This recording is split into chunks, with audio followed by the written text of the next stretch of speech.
Hello student, फिर से स्वागत है आपके अपने YouTube channel inside OT with Suraj sir में। चलिए बच्चों, शुरू करते हैं आज की क्लास। आज की जो क्लास है बच्चों वो रहेगी जो मसल रिलैक्सेंट चल रहा था उसका पार्ट सेकंड।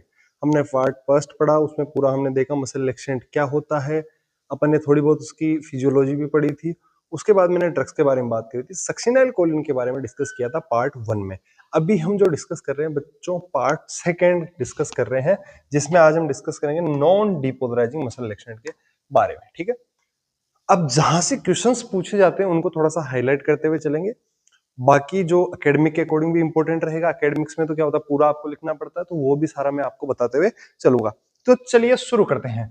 तो बच्चों हम डिस्कस कर रहे हैं नॉन डिपोलराइजिंग मसल रिलैक्सेंट के बारे में। ठीक है, सबसे पहला जो नॉन डिपोलराइजिंग मसल रिलैक्सेंट था वो था डी ट्यूबाकुरेर वॉज यूज्ड बाय, सबसे पहले किसने यूज किया था? ये एक एनेस्थीसियोलॉजिस्ट थे, होराल्ड ग्रिफिथ।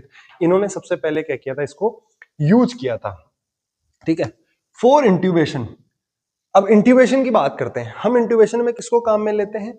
सक्सिनाइलकोलिन को काम में लेते हैं, जो क्या है डीपोलराइजिंग मसल रिलैक्सेंट है। और हम किसके बारे में बात कर रहे हैं? नॉन डीपोलराइजिंग मसल रिलैक्सेंट के बारे में हम डिस्कस कर रहे हैं। ठीक है, सक्सिनाइलकोलिन को बहुत ज्यादा काम में लिया जाता है। अब बात करते हैं इंट्यूबेशन के बारे में। देखो, due to side effect of succinylcholine, मान लो सक्सिनाइलकोलिन के साइड इफेक्ट है, तो वहां पर फिर क्या काम में लो? तो वहां पर नॉन डिपोलराइजिंग मसल रिलैक्सेंट काम में ले सकते हैं एज ए इंट्यूबेटिंग एजेंट। ठीक, जब आप पेशेंट को इंट्यूबेट करते हैं तो हम सक्सिनाइलकोलिन काम में लेते हैं, लेकिन अगर सक्सिनाइलकोलिन के किसी को साइड इफेक्ट है तो फिर क्या काम में लोगे? तो फिर हम नॉन डिपोलराइजिंग मसल रिलैक्सेंट काम में लेंगे। आगे बताऊंगा, सबके नाम बताऊंगा। एट्राक्यूरियम हो गया, सिस एट्राक्यूरियम हो गया, मीवाक्यूरियम हो गया। ठीक है, सबके बारे में हम डिस्कस आगे हम करेंगे। ये सक्सिनाइलकोलिन का दूसरा नाम होता है। ठीक है, सक्सामेथोनियम। अब बात करते हैं due to side effect of succinylcholine in current day practice. आज की बात करें तो नॉन डिपोलराइजर, जो नॉन डिपोलराइजिंग मसल रिलैक्सेंट है, are use routinely for intubation. ये भी काम में लिए जाते हैं इंट्यूबेशन के लिए। लेकिन दिक्कत कहां पर आती है? अगर डिफिकल्ट इंट्यूबेशन है तो वहां के लिए आज भी रिलैक्सेंट ऑफ चॉइस क्या रहेगा? सक्सिनाइलकोलिन, जो कि क्या है डीपोलराइजिंग मसल रिलैक्सेंट है। ठीक है, कहां से? यहां से डीपोलराइजिंग मसल रिलैक्सेंट है। ये नॉन डिपोलराइज है, लेकिन सक्सिनाइलकोलिन क्या होता है बच्चों? डीपोलराइजिंग मसल रिलैक्सेंट होता है। Except for certain situations like rapid sequence intubation है और डिफिकल्ट एयरवे इंट्यूबेशन है, जहां पर क्या है एजेंट ऑफ चॉइस सक्सिनाइलकोलिन ही रहेगा। Succinylcholine is still the drug of choice. ठीक है, चलिए आगे चलते हैं। अब देखो मेजर लिमिटेशन क्या है नॉन डिपोलराइजिंग मसल रिलैक्सेंट के साथ में, दिक्कत क्या है, उनको क्यों काम में नहीं लिया जाता एज ए इंड्यूसिंग एजेंट, या फिर सॉरी इंड्यूसिंग एजेंट बोल रहा हूं, एज ए मसल रिलैक्सेंट के लिए हम काम में क्यों नहीं लेते जब इंट्यूबेट करते हैं पेशेंट को? तो the major limitation of non depolarizers for not using intubation, intubation के लिए काम में क्यों नहीं लिया जाता? Was their slow onset of action, इनका स्लो ऑनसेट ऑफ एक्शन होता है, इसलिए काम में नहीं लिया जाता। 3 to 4 मिनट इनका स्लो ऑनसेट ऑफ एक्शन है, 3 से 4 मिनट लग जाती है इनका इफेक्ट आने में, इसलिए इंट्यूबेशन में इनको काम में नहीं लिया जाता। जबकि सक्सिनाइलकोलिन का रैपिड ऑनसेट ऑफ एक्शन होता है, जैसे आप लगाते हो फास्ट लगाते हैं हम, ठीक है, और उसके बाद में फटाक से पेशेंट को हम इंट्यूबेट करना स्टार्ट कर देते हैं। नेक्स्ट चलिए, समझ में आ रहा हम क्या पढ़ रहे हैं? हम पढ़ रहे हैं मसल रिलैक्सेंट के बारे में, नॉन डिपोलराइजिंग मसल रिलैक्सेंट के बारे में हम अभी पढ़ रहे हैं। डिपोलराइजिंग मसल रिलैक्सेंट के बारे में लास्ट क्लास में पढ़ा था। जिन बच्चों ने लास्ट क्लास नहीं देखी है बच्चों जाके देख लीजिए। अपना टेलीग्राम चैनल का लिंक मिल जाएगा आपको डिस्क्रिप्शन में, टेलीग्राम चैनल ज्वाइन कर लीजिए। मैं क्लास जो भी अपलोड करता हूँ उसका लिंक वहां भी डालता हूँ। कोई न्यू वैकेंसी आती है तो वहां पर मैं अपडेट देता हूँ। ठीक है, और साथ ही साथ अपना इंस्टाग्राम अकाउंट है जो आपको डिस्क्रिप्शन में, उसका भी लिंक मिल जाएगा, तो वो भी जाके आप फॉलो कीजिए। वहां से आप अगर कोई क्वेश्चन आपके रहे तो आप मेरे से बात कर सकते हैं मैसेज से। ठीक है, और चैनल को फॉलो करना है, सब्सक्राइब करना है, क्लास को शेयर करना है बच्चों। ये अच्छा टॉपिक है और थोड़ा सा हार्ड रहता है। बहुत कम ओटी के टीचर है जो इसको पूरे टॉपिक को जो है यूट्यूब पे क्लास इसकी अपलोड कर रखे हैं, वरना ऐसा होता है यूजुअली कि क्वेश्चंस करवा देते हैं लेकिन पूरा जो टॉपिक है वो अपलोड नहीं कर रखे हैं। ठीक है, और मैं भी इसमें से जो इंपॉर्टेंट पार्ट है आपके एग्जाम में जो पूछा जा सकता है वो ही मैं बता रहा हूं आपको पूरा। ठीक है, मसल रिलैक्सेंट बहुत बड़ा टॉपिक है, जितना पढ़ो उतना कम है, लेकिन हम किसके लिए पढ़ रहे हैं? हम ओटी के एग्जाम के लिए पढ़ रहे हैं, तो हम उसी के अकॉर्डिंग चलेंगे। ठीक है, चलिए अब बात करते हैं मैकेनिज्म ऑफ एक्शन की। है किसकी? Non depolarising muscle relaxant. यहां पर गलत लिखा हुआ है, यहां पर क्या आएगा? नॉन एन नॉन एक सेकंड बच्चों, थोड़ा सा साइज इसकी इंक्रीज कर लेते हैं। Non depolarising muscle relaxant, NDMR, ठीक है, यहां पर N गायब हो गया। Are the competitive antagonist at acetylcholine receptor, ये क्या होते हैं? एसिटाइल कोलिन रिसेप्टर पे एंटागोनिस्ट होते हैं, मतलब अगेंस्ट में काम करने वाले। They bind at same site at which acetylcholine bind, ये कहां पर जाके बाइंड होते हैं? जहां पर एसिटाइल कोलिन ही बाइंड हो रहा है।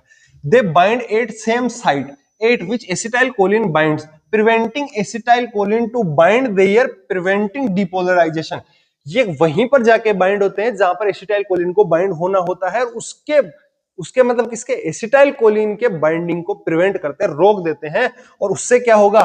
डिपोलराइजेशन भी नहीं हो पाएगा, एक्शन पोटेंशियल नहीं हो पाएगा, और मसल का कॉन्ट्रैक्शन नहीं हो पाएगा। यही तो काम कर रहे हैं मसल रिलैक्सेंट, मसल्स को रिलैक्स करना मसल रिलैक्सेंट का काम होता है। आई बात समझ में? चलिए, ये हो गए मैकेनिज्म ऑफ एक्शन। मसल का कॉन्ट्रैक्शन कौन करवा रहा है? कौन उसको मैसेज दे रहा है कि आपको ये करना है? एसिटाइल कोलिन, ठीक है, जो कि न्यूरोट्रांसमीटर है। और ये क्या कर रहे हैं? जहां पर एसिटाइल कोलिन बाइंड होता है उसी साइड पे जाके बाइंड हो जाएंगे, उसका जो काम है एसिटाइल कोलिन का वो उसको करने नहीं देंगे, और एक्शन पोटेंशियल नहीं होगा, मसल का कॉन्ट्रैक्शन नहीं होगा। अरे आई क्या समझ में? चलिए नेक्स्ट बात करते हैं बच्चों क्लासिफिकेशन की। हम बात कर रहे हैं क्लासिफिकेशन, किसका classification? Non depolarising muscle relaxant का। डिपोलराइजिंग मसल रिलैक्सेंट पढ़े थे, वहां सिर्फ हमने सक्शनल कोलिन के बारे में ही डिस्कस किया था, लेकिन यहां पर मल्टीपल है, तो क्लासिफिकेशन देखेंगे, और क्लासिफिकेशन के बाद में सबके नाम देखेंगे, और जो इंपॉर्टेंट है उनके बारे में इंडिविजुअली डिस्कस भी हम करेंगे। तो चलो क्लासिफिकेशन देखते हैं। क्लासिफिकेशन भी दो टाइप से है। पहला है on the basis of chemical structure, उनकी केमिकल स्ट्रक्चर क्या है उसके बेसिस पे क्लासिफाई किया गया है। On the basis of chemical structure they are broadly classified as, दो टाइप से डिवाइड किए गए हैं केमिकल स्ट्रक्चर के बेसिस पे भी, ठीक है। ए क्या है? स्टेरॉइडल कंपाउंड्स, कुछ है जिनको क्या नाम दिया गया है? स्टेरॉइडल कंपाउंड नाम दिया गया है, जिनके एग्जांपल कुछ इस प्रकार है। पेनक्रोनियम हो गया, वेक्यूरोनियम हो गया, पीपेक्यूरियम हो गया, ठीक है, रोक्यूरियम हो गया, ये डब्ल्यू नहीं है बच्चों, ठीक है, यू और एम है यहां पर, ये काट के मैं लिख देता हूं। उसके बाद में रेपा क्यूरोनियम हो गया, ये हो गए स्टेरॉइडल कंपाउंड। अब इसमें से इंपॉर्टेंट क्या रहेगा? वेक्यूरोनियम के बारे में हम डिस्कस थोड़ा करेंगे, बाकी सबके आपको नाम याद रखने हैं, कौन सा स्टेरॉइडल है, ठीक है, और कौन सा बेंजोसक्विनोल है। दो टाइप से इसको डिवाइड किया गया है। तो दूसरा कौन सा हो गया? बेंजोसक्विनोलिन कंपाउंड्स। तो इसमें कौन सा आ जाएगा बच्चों? पहला आ जाएगा डेक्साक्यूरियम, दूसरा आ जाएगा एक्ट्राक्यूरियम इंपॉर्टेंट, मीवाक्यूरियम, सिसएट्राक्यूरियम इंपॉर्टेंट, ठीक है, मीवाक्यूरियम हो गया, मीवाक्यूरियम भी इंपॉर्टेंट ही है। मीवाक्यूरियम दो बार लिख दिया कि मैंने, ये दो बार आ गया, ठीक है, मीवाक्यूरियम भी इंपॉर्टेंट है। और अदर में आ जाएगा गेलामाइन हो गया एक तो,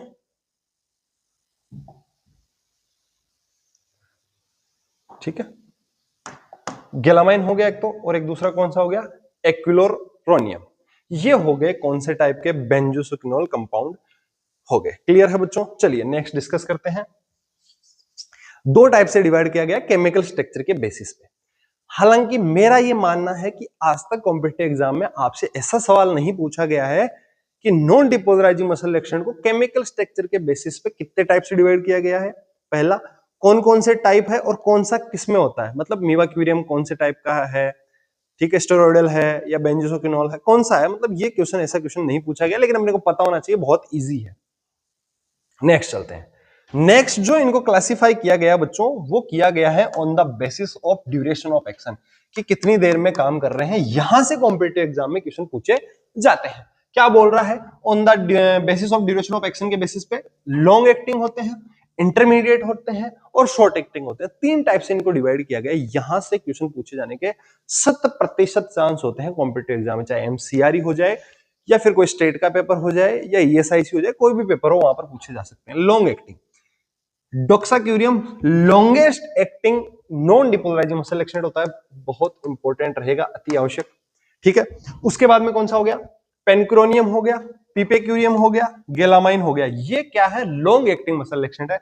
कुछ याद नहीं रहे तो सिर्फ इसका नाम याद रखना है, doxacurium longest acting non depolarising muscle relaxant है, नॉन डिपोलराइजिंग मसल रिलैक्सेंट। ध्यान रहे सक्सिनाइल कोलिन क्या है, डीपोलराइजिंग मसल रिलैक्सेंट में हम उसको पढ़ते हैं।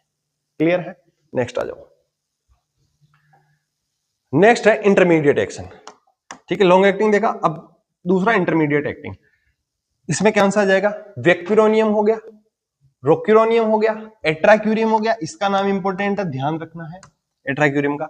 मेटाक्यूरियम हो गया और सिस एट्राक्यूरियम हो गया, ये भी इंपॉर्टेंट रहेगा। एट्राक्यूरियम सिस एट्राक्यूरियम तो बहुत इजी हो जाएगा याद करना, और वेक्यूरोनियम भी आपको याद रखना है। आई क्या बात समझ में? ये बातें हुई अपने दो टाइप से डिवाइड हुए, लॉन्ग एक्टिंग, इंटरमीडिएट। अब करेंगे तीसरा टाइप से डिवाइड, कौन सा, शॉर्ट एक्टिंग। अब देखो शॉर्ट एक्टिंग में भी कुछ नाम है जो इंपॉर्टेंट रहेंगे। लॉन्गेस्ट एक्टिंग जैसे याद रखना है वैसे शॉर्टेस्ट एक्टिंग भी याद रखना है। शॉर्टेस्ट एक्टिंग कौन सा रहेगा, शॉर्ट एक्टिंग में आएगा आपके मीवाक्यूरियम, और उसमें शॉर्टेस्ट एक्टिंग सबसे कम समय तक जिसका इफेक्ट रहता है उसका नाम क्या रहेगा बच्चा, जेंटाक्यूरियम उसका नाम रहेगा। आई क्या बात समझ में? अपन देखते हैं शॉर्ट एक्टिंग के बारे में डिस्कस हो रहा था, मीवाक्यूरियम हो गया, जेंटाक्यूरियम हो गया और रेपाक्यूरियम, ये बात हो गई अपने शॉर्टेस्ट एक्टिंग लोकल एनेस्थीसिया के बारे में। सॉरी, लोकल एनेस्थीसिया बोल रहा हूं, माफी चाहूंगा बच्चों। नॉन डिपोलराइजिंग मसल एक्शन के बारे में। नॉन डिपोलराइजिंग मसल एक्शन को मैंने आपको बताया डिवाइडेशन किस प्रकार से किया गया है, केमिकल स्ट्रक्चर के बेसिस पे किया गया है, ड्यूरेशन ऑफ एक्शन के बेसिस पे किया गया है। ड्यूरेशन ऑफ एक्शन के बेसिस पे तीन टाइप से डिवाइड किए गए हैं। तीनों टाइप बताया, लॉन्ग एक्टिंग, इंटरमीडिएट एक्टिंग और शॉर्ट एक्टिंग। क्लियर है? नेक्स्ट चलते हैं। नेक्स्ट, अब एक एक ड्रग के बारे में बात करना स्टार्ट करेंगे, जो इंपॉर्टेंट रहेगी सिर्फ उन्हीं के बारे में बात करेंगे, और इन जिनके बारे में हम बात करें उनमें भी सबसे इंपॉर्टेंट कौन सी है वो भी मैं आपको बताऊंगा। तो क्लास में जुड़े रहिए, चैनल को सब्सक्राइब कीजिए और क्लास को लाइक कीजिए। व्यूज काफी अच्छे आ रहे हैं वीडियोस पे, नो डाउट। ठीक है, पुराने वीडियो जो भी है उन पे काफी अच्छे व्यूज आ रहे हैं, काफी जो है बच्चे प्यार दिखा रहे हैं। सब्सक्राइब भी करना है, ठीक है। वेक्यूरोनियम एक ड्रग है जिसका नाम है वेक्यूरोनियम, हमने इसको देखा। इट इज कॉमनली यूज्ड, अरे यार ये क्लास में आके ही रहेगा बच्चों, ये आके ही रहेगा क्लास में। चलिए वेक्यूरोनियम के बारे में बात करते हैं। हम बात कर रहे हैं वेक्यूरोनियम के बारे में, तो चलिए डिस्कस करते हैं। It is commonly use muscle relaxant in India, बहुत कॉमनली यूज मसल रिलैक्सेंट है जो कि यूज होता है, नॉन डिपोलराइजिंग मसल रिलैक्सेंट है ये। फार्माकोकाइनेटिक्स की बात करूं, सबसे पहले डोज के बारे में बात करेंगे। डोज जो रहती है इसकी 0.08 से लेके 0.1 mg पर केजी तक, बहुत ही मिनिमल डोज है। ऑनसेट ऑफ एक्शन की बात करूं तो 2 से 3 मिनट। अब इसको 2 से 3 मिनट कैसे याद रहे, हर एक ड्रग का थोड़ी याद रखोगे। तो जब हम स्टार्ट कर रहे थे नॉन डिपोलराइजिंग मसल एक्शन, वहां पर हमने एक लाइन देखी थी, और लाइन कुछ इस प्रकार थी कि the major limitation of non depolarising for not using for intubation was their slow onset of action, 3 से 4 मिनट। हम नॉन डिपोलराइजिंग मसल एक्शन को एज ए क्या इंट्यूबेटिंग एजेंट काम में नहीं लेते हैं, क्योंकि इनका ऑनसेट ऑफ एक्शन कितना होता है, 3 से 4 मिनट। यही तो बात यहां पर बोल रहा है कि जो आपके ये होती है ड्रग, कहां गई, ये रही वेक्यूरोनियम, इसका ऑनसेट ऑफ एक्शन कितना होता है, 2 से 3 मिनट होता है। ड्यूरेशन ऑफ एक्शन कितना होता है, 15 से 20 मिनट तक इसका इफेक्ट रहता है। अब बात करते हैं मेटाबॉलिज्म के बारे में। 30 से 40% जो होता है इज मेटाबोलाइज्ड इन लीवर। कहां पर मेटाबोलाइज होता है, लीवर के अंदर। ये याद रखने लायक चीज है भाई, कोई पूछ ले कहां पर मेटाबोलाइज होता है, लीवर के अंदर मेटाबोलाइज होता है। Only 25% is excrete through the kidney, और किडनी के थ्रू ये बाहर निकल जाता है 25%। कुछ अमाउंट जो रहता है लगभग 40% जो कि एक्सक्रीट होता है बाइल से। ये लाइन अति आवश्यक है, देखना क्यों। हमने बोला कि भाई साहब इसका 40% जो अमाउंट रहता है वो एक्सक्रीट हो रहा है, बाइल से एक्सक्रीट होता है, तो जिनमें therefore it should not be used in biliary obstruction, जिनमें बाइलरी ऑब्स्ट्रक्शन है, बाइल में अवरोध है, बाइल जा ही नहीं रहा है आगे, ठीक है, उन पेशेंट्स में इनको काम में नहीं लिया जाता है, क्योंकि बाहर नहीं निकल पाएगा बॉडी से, सिंपल सी बात है। Significant amount 40% is excrete in bile, therefore it should not be used in biliary obstruction. Clear है लाइन, समझ में आ गई। किसके बारे में डिस्कस कर रहे हैं ये पता होना चाहिए। सर वेक्यूरोनियम के बारे में बात कर रहे हैं। डोज की बात करें तो 0.08 से लेकर 0.1 mg पर केजी हो जाएगी। ऑनसेट ऑफ एक्शन का 2 से 3 मिनट हो जाता है। ड्यूरेशन ऑफ एक्शन 15-20 मिनट हो जाता है। मेटाबॉलिज्म कहाँ होता है सर? वैसे तो लीवर के अंदर मेटाबोलाइज होता है और किडनी से बाहर निकल जाती है, लेकिन कुछ अमाउंट जो रहता है वो आपके बाइलरी कहाँ गया, बाइल से भी बाहर निकलता है, इसलिए it should not be use in biliary obstruction. आई बात समझ में? क्या नाम है ड्रग का? फिर से बता देता हूं, ड्रग का नाम रहेगा वेक्यूरोनियम। चलिए नेक्स्ट, तो नेक्स्ट चलते हैं सिस्टमिक इफेक्ट के बारे में। किसके सिस्टमिक इफेक्ट है? वेक्यूरोनियम के सिस्टमिक इफेक्ट पढ़ रहे हैं हम। वेक्यूरोनियम इज मोस्ट कार्डियक स्टेबल, अति आवश्यक, अति आवश्यक। 7 स्टार, 7 स्टार, स्टार बन गया ना? बन गया। 7 स्टार क्वेश्चन है भाई, इंपॉर्टेंट है, अति आवश्यक है। क्या बोल रहा है? Vecuronium is most cardiac stable drug है, इसलिए the muscle relaxant of choice for cardiac patient, इसलिए कार्डियक पेशेंट में ड्रग ऑफ चॉइस रहेगा। कोई पूछ ले कौन सा मसल रिलैक्सेंट कार्डियक पेशेंट के लिए एजेंट ऑफ चॉइस रहेगा, क्वेश्चन पूछा जाते हैं ऐसे कॉम्पिटिटिव एग्जाम में, तो क्या बताओगे कि आपके वेक्यूरोनियम जो है मोस्ट कार्डियक स्टेबल ड्रग है, कार्डियोवैस्कुलर स्टेबल ड्रग है, इसलिए इसको एज ए मसल रिलैक्सेंट काम में लिया जाता है फॉर कार्डियक पेशेंट। आई क्या बात समझ में? अगर यहां तक तुम लोगों ने क्लास देखी है तो कमेंट करके बताना क्लास कैसी लग रही है, समझ में आ रहा है या नहीं आ रहा। मैं चीजें रिपीट कर रहा हूं, इसका मतलब ये है कि ये टॉपिक जो है वो हार्ड है, आपको इजी से इजी लैंग्वेज में मैं समझाने की कोशिश कर रहा हूं ताकि भविष्य में कोई भी पेपर हो तो उसमें आप लोगों को दिक्कत नहीं आए। मसल रिलैक्सेंट एक ऐसा टॉपिक है जो अगर हम जनरली देखें जो दूसरे टॉपिक है एनेस्थीसिया के उनसे ज्यादा हार्ड है थोड़ा सा topic. Clear? Next, next drug का नाम है भाई साहब रोकुरोनियम। इससे इतने क्वेश्चन नहीं आते हैं, फिर भी हम डिस्कस करेंगे। इट इज डेरिवेटिव ऑफ वेक्यूरोनियम, वेक्यूरोनियम का छोटा भाई है ये। क्लियर है? 1/8 पोटेंट, और कितना उससे पोटेंसी क्या है इसकी? 1/8 पोटेंसी है इसकी, ठीक है। 1/8 पोटेंट है उससे। अब एडवांटेज क्या है? The advantage of rocuronium over the non depolarising muscle relaxant is early onset within 60 to 90 second as compare to other relaxant. Line को वापस पढ़ेंगे, क्या बोल रहा है? सबसे पहली बात, ये वेक्यूरोनियम का डेरिवेटिव है। अब वेक्यूरोनियम का ऑनसेट कितना था भाई साहब? 3 से 4 मिनट था। ये बात 2 से 3 मिनट, सॉरी 2 से 3 मिनट था ना, अभी तो बताया, क्या गया? 2 से 3 मिनट था, ठीक है। 2 से 3 मिनट है इसका। ये डेरिवेटिव है किसका? रोकुरोनियम जो है डेरिवेटिव है वेक्यूरोनियम का। 1/8 पोटेंट है। अब एडवांटेज सुनना, द एडवांटेज ऑफ रोकुरोनियम, मतलब इसके बारे में बात कर रहे हैं, rocuronium over other non depolarizing. Other का मतलब सारे नॉन डिपोलराइजिंग जितने भी मसल रिलैक्सेंट है जिनके भी तुमने नाम देखे, एट्राक्यूरियम, सिस एट्राक्यूरियम, मीवाक्यूरियम, रोकुरोनियम, जितने भी आपने नाम देखे, सॉरी रोकुरोनियम तो खुद ही है, वेक्यूरोनियम, उनके कंपैरिजन में इसका क्या है? Non depolarising muscle relaxant is early onset within 60 to 90 second. इसका 2 से 3 मिनट है, इसका 1 मिनट से लेके और 1.5 मिनट है भाई साहब second, as compare to other relaxant. मतलब फास्ट ऑनसेट ऑफ एक्शन, इसका तुरंत प्रभाव से काम करना स्टार्ट ये करता है। आगे चलते हैं। रोकुरोनियम ऑनसेट इज, अब जो ये ड्रग है इसको आप काम में ले सकते हो कहां पर? जब पेशेंट को इंट्यूबेट किया जाता है। क्यों? क्योंकि इसका ऑनसेट क्या है बच्चों? फास्ट है। और हम किसको काम में लेते हैं वहां पर जब पेशेंट को इंट्यूबेट किया जाता है? सक्सिनाइलकोलिन को। क्या कारण है सक्सिनाइलकोलिन काम पे लेने का? क्योंकि उसका ऑनसेट ऑफ एक्शन बहुत फास्ट है, इसलिए वहां पर काम में ले रहे हैं, तो इसको भी काम में लिया जा सकता है, ठीक है। एज रोकुरोनियम ऑनसेट इज, अगर रोकुरोनियम के ऑनसेट को कंपेयर करें किससे? सक्सिनाइलकोलिन को, it is non depolarising of choice for intubation, इसलिए इसको इंट्यूबेशन के लिए काम में लिया जा सकता है, इंपॉर्टेंट रहेगा। आई क्या बात समझ में? सिंपल सी बात है, ठीक है। ये किससे कंपेरेबल है? किससे कंपेयर कर सकते हो आप इसको? सक्सिनाइलकोलिन से कंपेयर कर सकते हो। एक लाइन में शॉर्ट में समझा देता हूं। जो ये ड्रग है इसका ऑनसेट ऑफ एक्शन बहुत फास्ट है, 30 से 60 सेकेंड है, मतलब फटाफट काम करती है, इसलिए इसको सक्सिनाइलकोलिन से कंपेयर किया जा सकता है।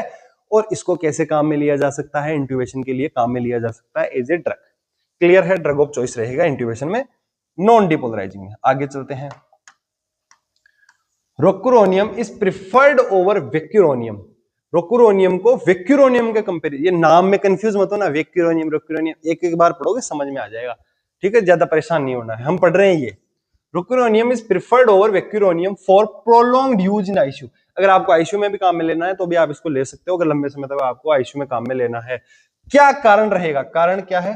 Because it does not produce any active metabolite. मतलब इसका जब बॉडी में जाके मेटाबॉलिज्म होता है तो कोई भी एक्टिव मेटाबोलाइट नहीं, मतलब जो मेटाबॉलिज्म के बाद में जो प्रोडक्ट बनते हैं वो एक्टिव फॉर्म में नहीं है। वो एक्टिव फॉर्म में रहे फिर बॉडी में जाके कोई दूसरे साइड इफेक्ट करे, ये ऐसा नहीं करते हैं।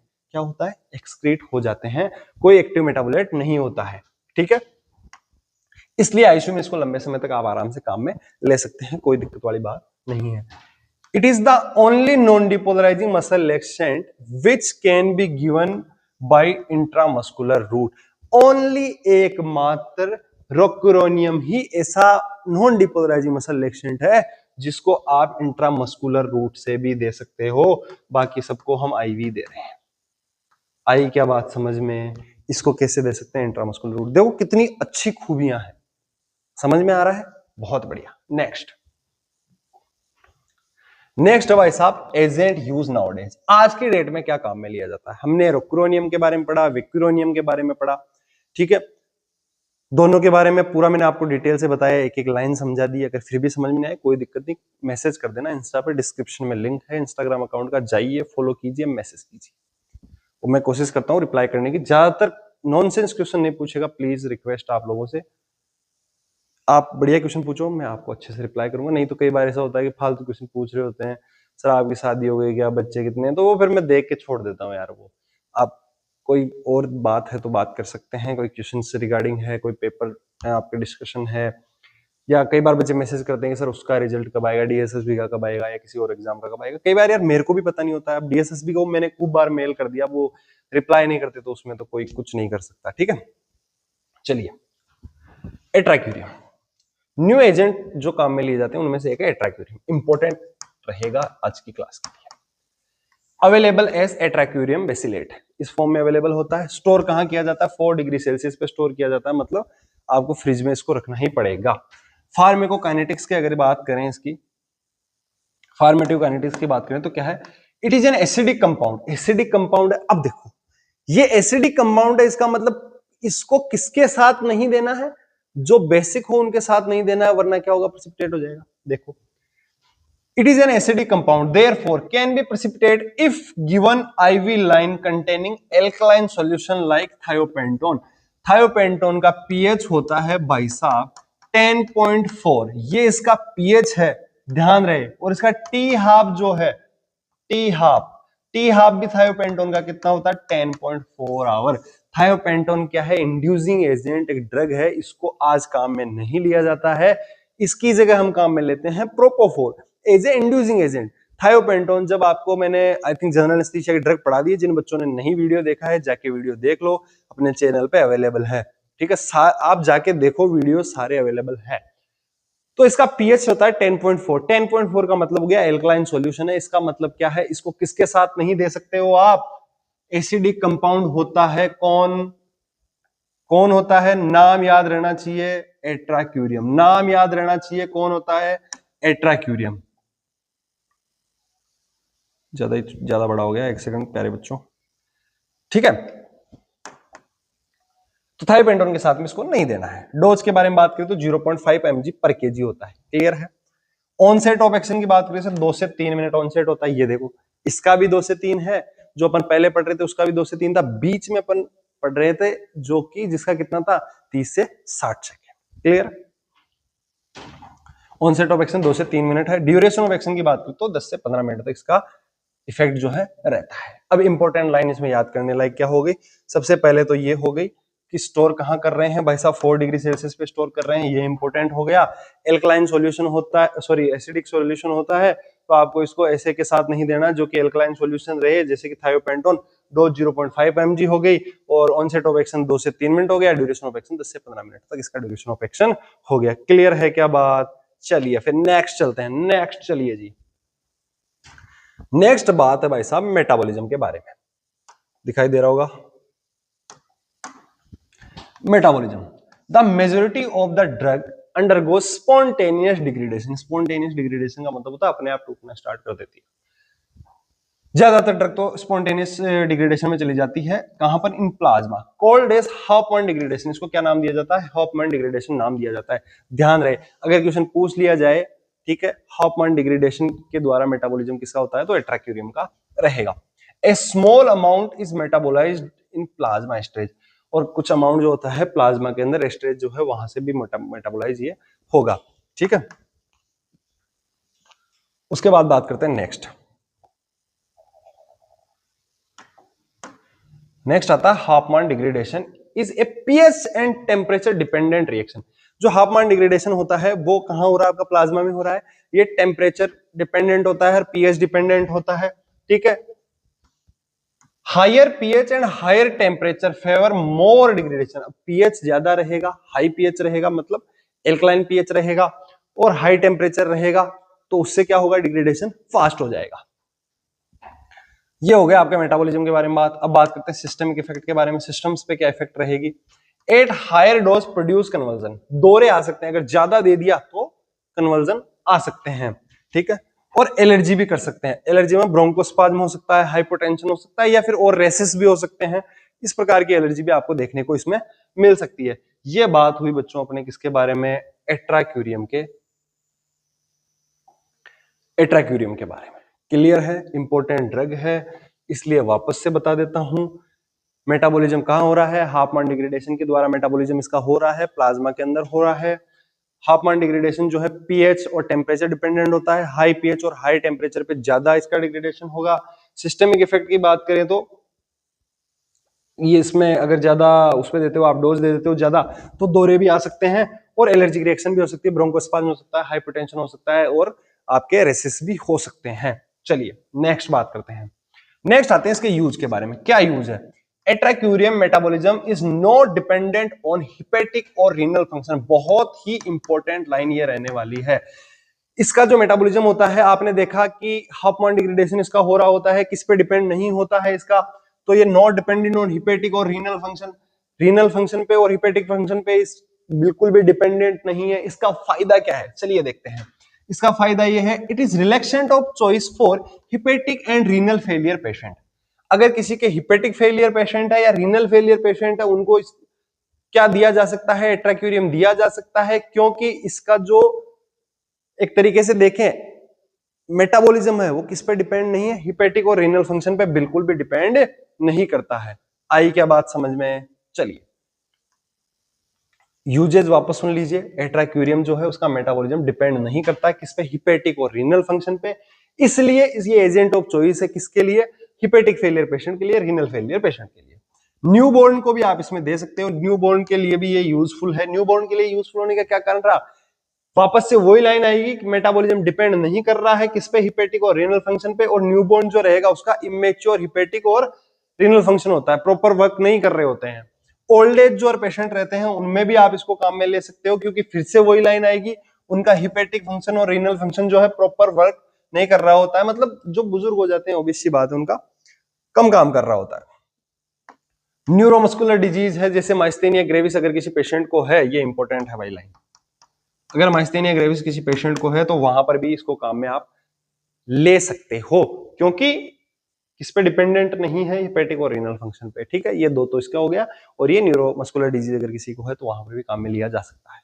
इंपॉर्टेंट रहेगी लाइन है सारी की सारी। उसके बाद बात करते हैं नई ड्रग जिसका नाम है सिस एट्राक्यूरियम। हमने बात करी थी अब तक एट्राक्यूरियम के बारे में, ठीक है। अब बात करते हैं, नोट्स बनाओ ना यार, क्या दिक्कत है, आराम से नोट्स बनाओ, लाइन बनाओ, पढ़ते रहो, नोट्स बनाओ। समझ नहीं आ रहा क्लास को बैक लो, वापस से समझो, नोट्स बनाओ, कि आपको जो जो इंपॉर्टेंट लग रहा है। वैसे तो देखो मैं बोर्ड पे जो लाया हूँ सब कुछ इंपॉर्टेंट ही लाया हूँ, ऐसा कुछ भी नहीं है जो इंपॉर्टेंट नहीं है। जो इंपॉर्टेंट नहीं है मैं खुद ही नहीं लाया हूँ। एक एक लाइन लो, लिखते जाओ, किस ड्रग को कहाँ काम में लिया जा सकता है, क्या इसके सिस्टमिक इफेक्ट है, क्या दिक्कत, जो इंपॉर्टेंट लगा रहा हूँ वो तो लिखना ही लिखना है। बिल्कुल शॉर्ट एंड स्वीट तरीका है कॉम्पिटेटिव एग्जाम की जो तैयारी करे। एकेडमिक वाले तो सारा कुछ ही लिखना है भाई। अब बात करते हैं सिस एट्राक्यूरियम के बारे में। It is an isomer of atracurium. किसका आइसोमर है, एट्राक्यूरियम का आइसोमर है।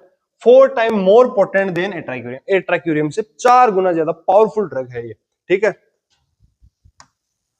अब इसका एडवांटेज क्या है, सबसे बड़ी बात है एडवांटेज के बारे में। The cis atracurium over atracurium is that it does not release histamine, ये क्या रिलीज नहीं करता? स्टामिन रिलीज नहीं करता। स्टामिन रिलीज नहीं करेगा तो क्या होगा? जिनके एट्राक्यूरियम की एलर्जी वहां पर भी इसको दिया जा सकता है। स्टामिन रिलीज होगा तो एलर्जिक रिएक्शन होगी, सीधी सी बात है। तुमने लास्ट लाइन जो पढ़ी थी उसमें देखा था, एट्राक्यूरियम के बारे में पढ़ा था, उसमें देख रहे थे एलर्जिक रिएक्शन भी हो सकती है, लेकिन इसमें नहीं होगा। The chief advantage of cis atracurium over atracurium is that it does not release stamine, therefore always preferred over atracurium। इसलिए इसको हमेशा atracurium से ज्यादा प्रेफर किया जाता है, किसको? cis atracurium को, क्योंकि स्टामिन रिलीज नहीं कर रहा है और 4 टाइम ज्यादा क्या होता है? पोटेंट होता है। क्लियर है? नेक्स्ट हम बात कर रहे हैं बच्चों ड्रग जिसका नाम है mivacurium. Mivacurium like succinyl choline, it is metabolized in plasma. Succinyl choline कहां मेटाबोलाइज होता है? प्लाज्मा के अंदर। तो ये भी सक्सिनाइल कोलिन की तरह कहां मेटाबोलाइज होती है? प्लाज्मा के अंदर ये जाके मेटाबोलाइज होती है बाय स्यूडोकोलिन एस्ट्रेज। ये इंपॉर्टेंट लाइन रहेगी। यहां पर 2 ड्रग का बता दिया आपको। पहला तो बता दिया सक्सिनाइल कोलिन का कि सक्सिनाइल कोलिन किसके द्वारा मेटाबोलाइज होता है? स्यूडोकोलिन एस्ट्रेज से। और ये यहां पर इसका भी बता दिया, like succinyl choline it is metabolized in plasma by pseudocolin esterase, therefore prolonged block is expected in conditions causing low pseudocolin esterase level। लेकिन इसके साथ में ये भी दिक्कत है, जहां पर लो लेवल है pseudocolin esterase का वहां पर लंबे समय तक काम करेगा ये। क्लियर है? एक्सटेंड हो जाएगा इसका ड्यूरेशन। नेक्स्ट देखें, it is metabolized by pseudocolin esterase, its duration of action is short, इसलिए इसका ड्यूरेशन ऑफ एक्शन क्या होगा? शॉर्ट रहेगा, 5 से 10 मिनट तक रहेगा। Making it muscle relaxant of choice for day care surgery. Important line रहेगी, आपसे क्वेश्चन पूछ लिया जाए कौन सी ड्रग को डे केयर सर्जरी के लिए यूज लिया जाता है, कौन सा नॉन डिपोलराइजिंग मसल रिलैक्सेंट है जिसको डे केयर सर्जरी के लिए यूज लिया जाएगा, तो आपके कौन सा हो जाएगा बच्चों? ये हो जाएगा आपके मीवाक्यूरियम। आगे बात समझ में, और ड्यूरेशन भी आपको समझ में आ गया यहाँ पर कितना होता है? 5 से 10 मिनट होता है, इसलिए मसल रिलैक्सेंट ऑफ चॉइस है day care surgery. Day care surgery का मतलब क्या होता है? आज आपने सर्जरी करी और पेशेंट को घर आपने शाम को भेज दिया, दिन में सर्जरी करी शाम तक घर भेज दिया। डे केयर सर्जरी एक ही दिन में आपका पूरा काम हो रहा है, डे केयर सर्जरी में कंसिडर किया जाता है।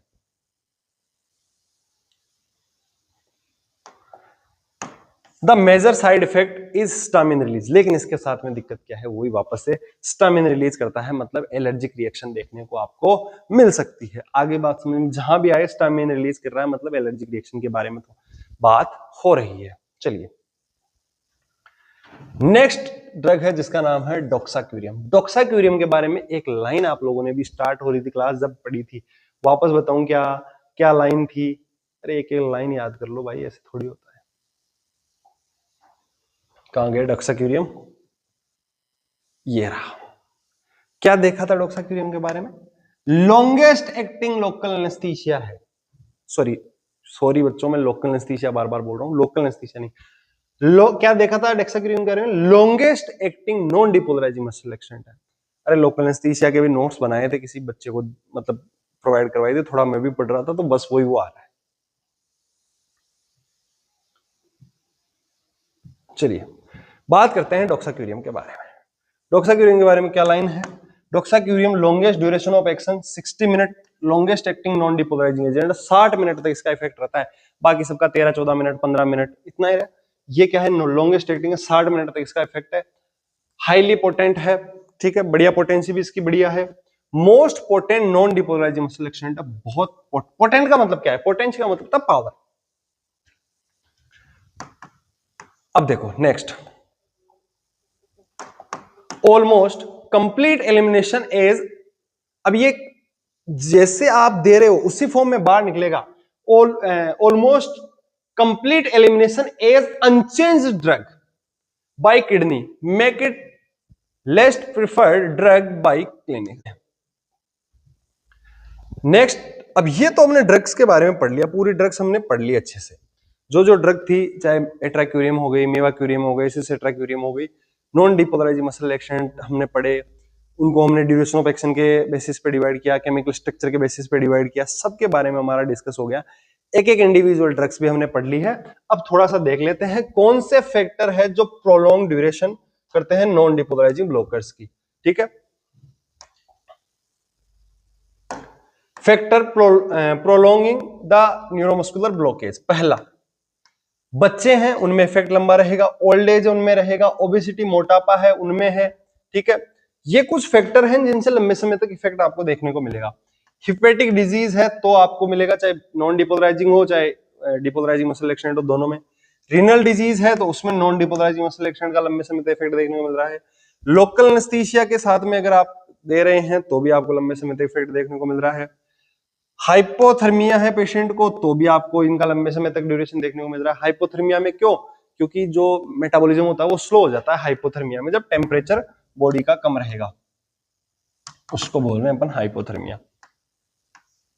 हाइपोकैल्सीमिया है, मतलब कैल्शियम की कमी है। Calcium is required for producing action potential, action of non depolarising muscle relaxant is enhance. अगर हाइपोकैल्सीमिया है मतलब कैल्शियम की कमी है तो भी क्या हो जाएगा, आपके नॉन डिपोलराइजिंग मसल रिलैक्सेंट है इनका ड्यूरेशन जो है बढ़ जाएगा। हाइपोकैलीमिया हो रहा है मतलब पोटेशियम की मात्रा कम हो रही है तो भी नॉन डिपोलराइजिंग मसल रिलैक्सेंट जो है इनका ड्यूरेशन क्या हो जाएगा, enhance. Non depolarising block is enhanced. उसके अलावा एसिड बेस इम्बेलेंस हो रखा है बॉडी में तो भी जो नॉन डिपोलराइजिंग मसल रिलैक्सेंट है उनका ड्यूरेशन प्रोलॉन्ग्ड हो जाएगा, स्पेशली अगर एसिडोसिस हो रखा है तो। कैल्शियम चैनल ब्लॉकर अगर आपने किसी पेशेंट को दे रखे हैं, ठीक है, कैल्शियम के कारण तो वैसे ही हो रहा था, ठीक है, कैल्शियम के कारण कैसे, जब कैल्शियम की कमी हो रही है, देखो यहां पर लिखा हुआ हाइपोकैल्सीमिया, और यहां पर क्या हो गया, कैल्शियम चैनल ब्लॉकर अगर आपने किसी पेशेंट को दे रखे हैं तो। न्यूरोमस्कुलर डिजीज अगर किसी को है, माइस्थेनिया ग्रेविस जैसी, तो इसका ड्यूरेशन प्रोलॉन्ग्ड हो जाएगा। हाइपर मैग्नीशियमिया है, मतलब मैग्नीशियम ज्यादा हो गया तो भी क्या हो जाएगा, ड्यूरेशन प्रोलॉन्ग्ड हो जाएगा। Prolonged block by both depolarizers and non depolarizer, दोनों का, चाहे वो सक्सिनाइल कोलिन हो या फिर आपके इधर मेवाक्यूरियम हो गया, एट्राक्यूरियम हो गया, सिसेट्राक्यूरियम हो गया, चाहे ये हो गए। और एंटी हाइपरटेंसिव अगर कोई ड्रग ले रहा है, मतलब किसी के बीपी ज्यादा है रहती है और वो ड्रग ले रहा है, एंटी हाइपरटेंसिव ड्रग आप उसको दे रहे हो, तो भी इनका ड्यूरेशन क्या हो जाएगा बच्चों, बढ़ जाएगा। ये बात हम क्या कर रहे हैं, ये बात हम कर रहे हैं कि जो नॉन डिपोलराइजिंग मसल रिलैक्सेंट है उनका कुछ ऐसे फैक्टर है जो उनके ड्यूरेशन को बढ़ा देते हैं। तो कौन कौन से फैक्टर है, अगर न्यूबॉर्न है तो, ओल्ड एज है तो, ओबेसिटी मतलब मोटापा है तो, हिपेटिक डिजीज है तो, रीनल डिजीज है तो भी ड्यूरेशन बढ़ जाएगा, लोकल एनेस्थीसिया के साथ में दे रहे हैं, या हाइपोथर्मिया पेशेंट को देखने को मिल रहा है तो, हाइपोकैल्सीमिया है कैल्शियम की कमी है, हाइपोकैलीमिया है मतलब पोटेशियम की कमी है, एसिड बेस इंबैलेंस हो रखा है तो भी हो जाएगा, कैल्शियम चैनल ब्लॉकर दे रखे हैं तो भी, न्यूरोमस्कुलर डिजीज है किसी को तो भी ड्यूरेशन बढ़ जाएगा, हाइपर मैग्नीशियमिया है तो भी आपका प्रोलॉन्ग्ड हो जाएगा ड्यूरेशन, और एंटी हाइपरटेंसिव अगर कोई ले रहा है तो भी ड्यूरेशन क्या हो जाएगा, ज्यादा हो जाएगा। ठीक है, उम्मीद है बच्चों ये टॉपिक समझ में आया होगा। टॉपिक तो हार्ड है भाई साहब, नो डाउट, लेकिन नामों से कंफ्यूज नहीं होना है, ध्यान से समझ के नोट्स बना के पढ़ोगे, 3-4 पेज में आपके नोट्स बन जाएंगे, बहुत अच्छे से आप लोगों को ये चीजें समझ में आएगी।